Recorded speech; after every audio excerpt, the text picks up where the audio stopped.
A contentious federal civil rights trial is slated to begin Monday that will determine whether hundreds of thousands of people with felony convictions will be able to vote this fall in the swing state of Florida. On one side of the case is Florida, along with a slew of other states supporting it from the sidelines. On the other, hundreds of thousands of people who have completed their sentences but currently can't vote because of one thing: they lack money. The much-anticipated class action trial comes a year and a half after Florida voters overwhelmingly approved Amendment 4 to the state's constitution, which automatically restores voting rights to most people with felony convictions after they complete all terms of their sentence. Soon after the vote, state lawmakers passed a bill defining all terms to mean that all fines, fees and restitution connected to a case would have to be paid before someone regained the right to vote. That law triggered the lawsuit, with the plaintiffs arguing that the requirement to pay all fines and fees effectively creates a lifetime sentence for crimes they've tried to move on from. They know we can't pay it. And that's what really hurt me the most and made me angry, because they know we can't pay it, said Betty Riddle, one of the 17 named plaintiffs in the suit. Florida has already lost several legal battles tied to the law. U.S. District Judge Robert Hinkle, who will be hearing the case, issued a temporary ruling that was upheld by an appellate court that anyone who is genuinely unable to pay what is owed should be able to vote.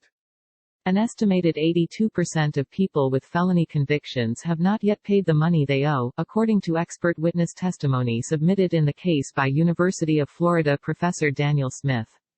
The data he analyzed incorporated only 48 out of Florida's 67 counties and did not account for people who were too poor to pay.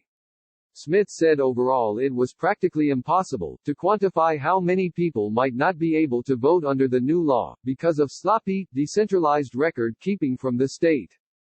The state has repeatedly admitted in court that it has no centralized way of tracking what payments are owed or even which payments have already been made.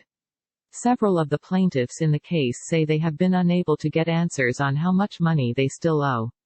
I don't know where you go, a one-stop shop, to get something that says you've paid all your fines and fees, Toshia Brown, the chief of voter registration services at the Florida Department of State's office, said in a deposition.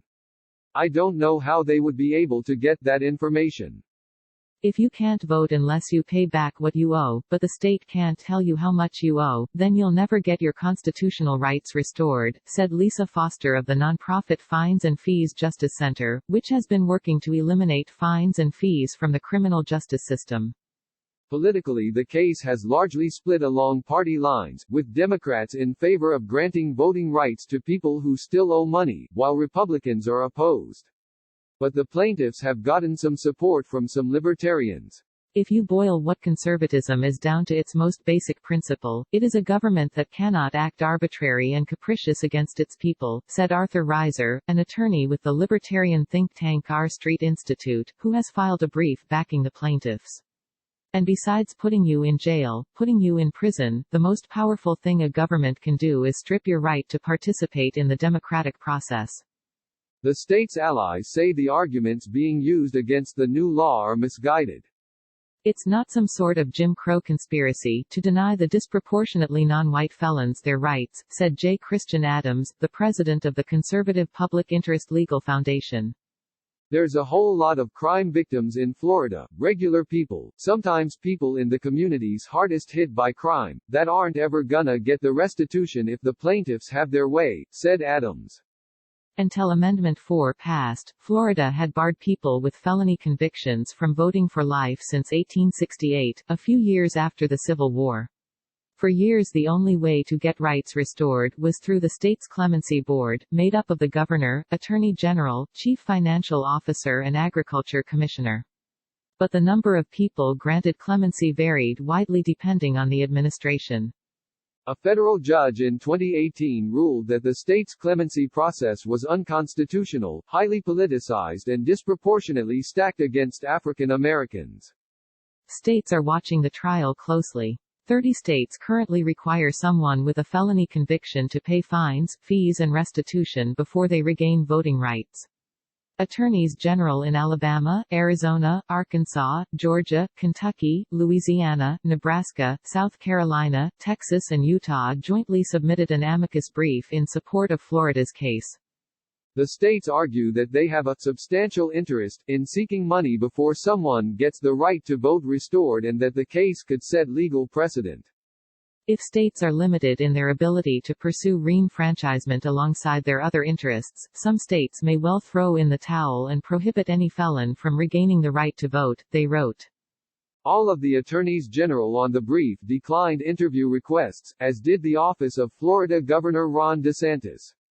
Hinkle has granted class status to the 17 named plaintiffs, meaning that any decision would apply to hundreds of thousands of people in Florida who cannot pay the money they owe. The judge has hinted that if the state does not act, he might have to come up with a court-ordered solution for how to determine if someone is able to pay or not. Hinkle has accused the state of trying to run out the clock of the case and has stated that he aims to resolve the issues before the November presidential election. Because of COVID-19, the trial will largely take place via video and phone conference. Unusually for a federal trial, people across the nation will be able to listen in. This is the issue I worked hardest and longest on, said Howard Simon, the former director of the American Civil Liberties Union of Florida, who retired just after Amendment 4 passed in 2018. I'll definitely be calling in.